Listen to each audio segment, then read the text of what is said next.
And good morning from Multan. अभी हमने नाश्ता किया है मुल्तान से।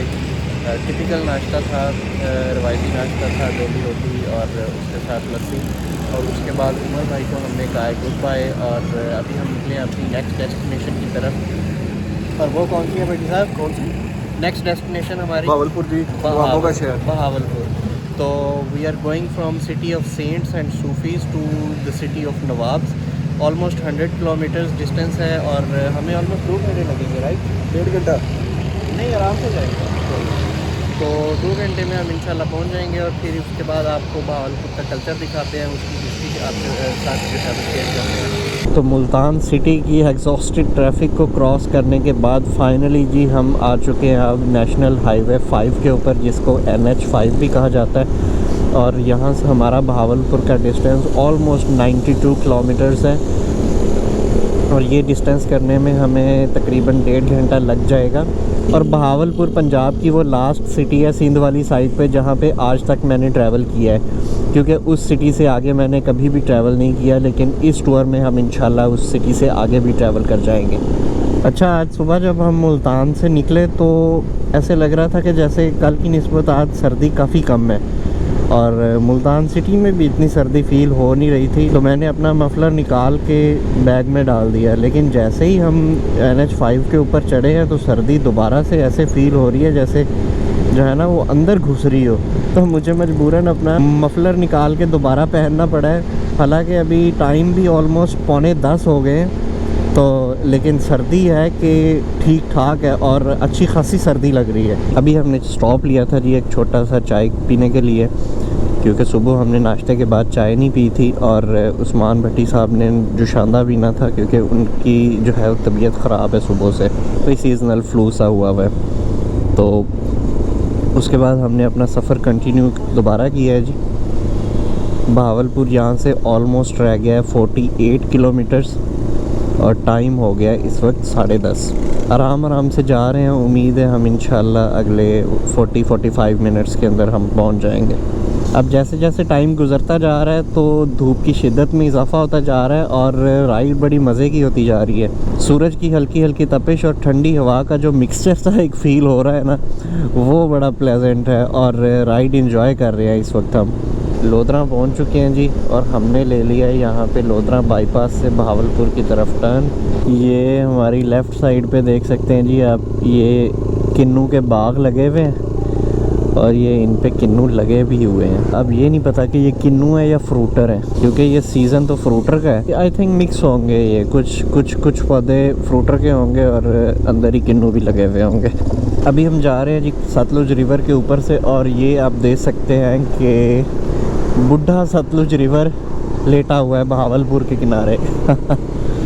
बिल्कुल खुश्क है, पानी का कतरा भी नहीं है इसके अंदर।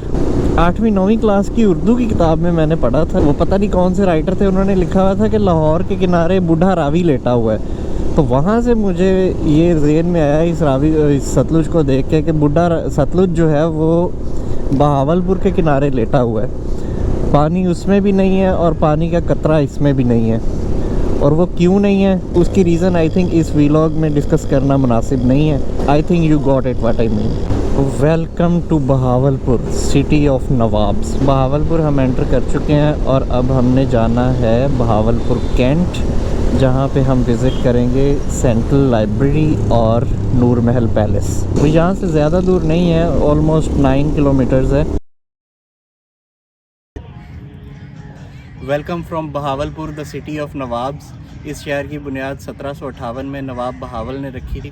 उस वक्त उच्च शरीफ, जो कि यहाँ से बहुत ज़्यादा दूर नहीं है, वो यहाँ का सबसे बड़ा सिटी होता था, लेकिन आहिस्ता आहिस्ता बहावलपुर ग्रो हुआ और एक प्रिंसली स्टेट बन गया। सिख राज का जब अरूज और मुग़ल एम्पायर का जब डिक्लाइन चल रहा था, तो यहाँ के 3rd नवाब बहावल ने अंग्रेज़ों के साथ मिलकर एक डील की थी कि वो सिखों को यहाँ पे कब्ज़ा नहीं करने देंगे और वो ब्रिटिश सोल्जर्स के साथ मिलकर इस सिटी की हिफाजत करेंगे। 1947 में जब पार्टीशन हुई तो इंडियन और पाकिस्तान की जितनी भी प्रिंसली स्टेट्स थी, सबको एक ऑप्शन दिया गया कि आइदर वो इंडिया के साथ अपना जो है वो इल्हाक कर लें या फिर पाकिस्तान के साथ। लास्ट नवाब सादिक ने फ़ैसला किया था कि वो पाकिस्तान के साथ जाना चाहते हैं और उसके बाद इसको पाकिस्तान का हिस्सा बना दिया गया। लेकिन 1955 तक ये एक इंडिपेंडेंट स्टेट ही था, जो कि बाद में पाकिस्तान में ज़म हो गया।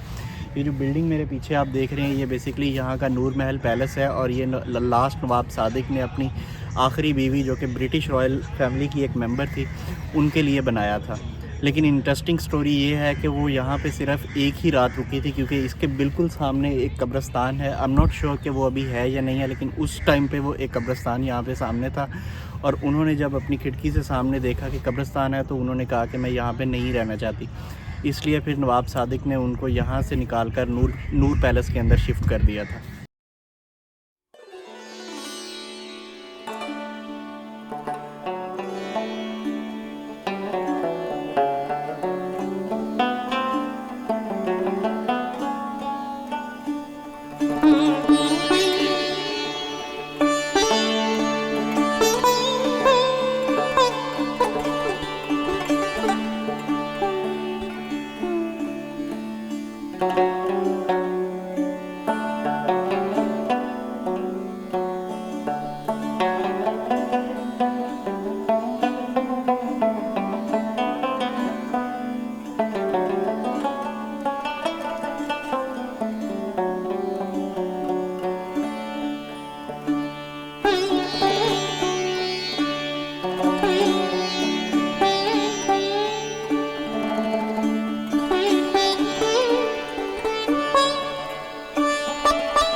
अभी हम आए थे जी बहावलपुर की सेंट्रल लाइब्रेरी उसका विज़िट करने, लेकिन अनफॉर्चुनेटली हम गलत टाइम पे आ गए हैं क्योंकि यहाँ पे रेनोवेशन का काम चल रहा है। ये मेरे पीछे आप देख सकते हैं कि रेनोवेशन हो रही है इस लाइब्रेरी की, और यहाँ के लाइब्रेरियन बता रहे थे कि ये पूरे 100 साल और 4 महीने के बाद इसकी रेनोवेशन हो रही है और इस रेनोवेशन को ऑलमोस्ट लगेंगे 4 से 5 महीने। तो हम यहाँ पे अंदर विज़िट तो नहीं कर सकते क्योंकि अंदर सारी लाइब्रेरी उन्होंने ख़ाली करके तो जितनी भी किताबें थी और सारी चीज़ें थी वो एक जगह पे डंप की हुई हैं। तो जैसे ही ये लाइब्रेरी रिस्टोर होगी इंशाल्लाह हम 4 महीने बाद दोबारा चक्कर लगाएंगे और इसका आपको एक ज़बरदस्त सा व्लॉग देखने को मिलेगा। लेकिन उसके बावजूद हमने कुछ शॉट्स लेने की कोशिश की है, क्योंकि यहाँ पे जो छोटी लाइब्रेरी है वो ओपन थी और उसमें हमने कहा कि चलो अब इसको ज़ाया ना किया जाए हमारे विज़िट को, तो कुछ हमने शॉट्स लिए हैं। लेकिन ऑफ़ कोर्स क्योंकि वो बहुत छोटी थी और उसमें सिर्फ चंद किताबें ही थी, तो वहाँ पे कोई अच्छी वीडियो हमारी नहीं बनी। लेकिन कोई मसला नहीं है, इंशाल्लाह 4 महीने बाद दोबारा आएंगे और इसको विज़िट करेंगे। ये फ्री गेट के अंदर हम एंटर हुए हैं जी, और ये मेन बाज़ार है आई गेस इसका, और रश की सूरत हाल यहाँ पे आप देख ही सकते हैं।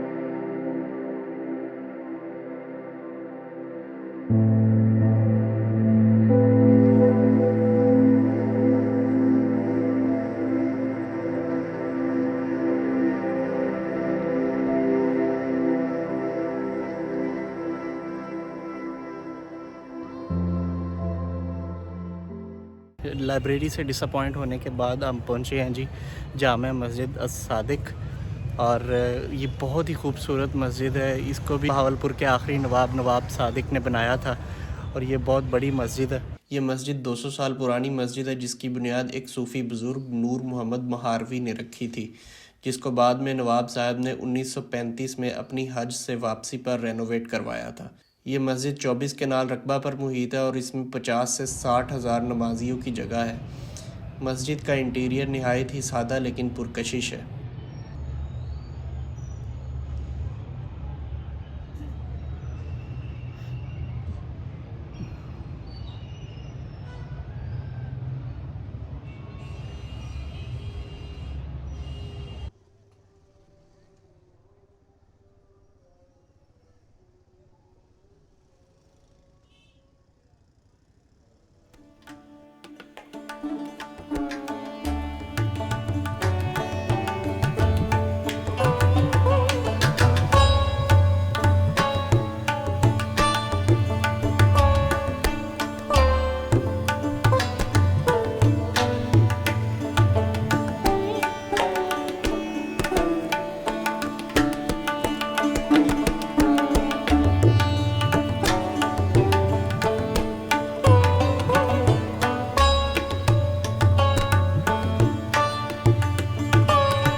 इस वक्त हम मौजूद हैं जी पाकिस्तान हैंडीक्राफ्ट शॉप पे। इस शॉप की सबसे ख़ास बात यह है कि यहाँ पर मौजूद जितनी भी चीज़ें हैं सारी की सारी हाथ से बनी हुई हैं। यहाँ पर पूरे पाकिस्तान के हैंडीक्राफ्ट कल्चर को भरपूर तरीके से डिस्प्ले किया गया है। मुल्तान की ब्लू पोट्री से लेकर चनियोट की लकड़ी तक पूरे पाकिस्तान की हर शहर की हैंडीक्राफ्ट आइटम्स यहाँ पर मौजूद हैं।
तो इस वीडियो को करते हैं जी यहीं पे हम एंड।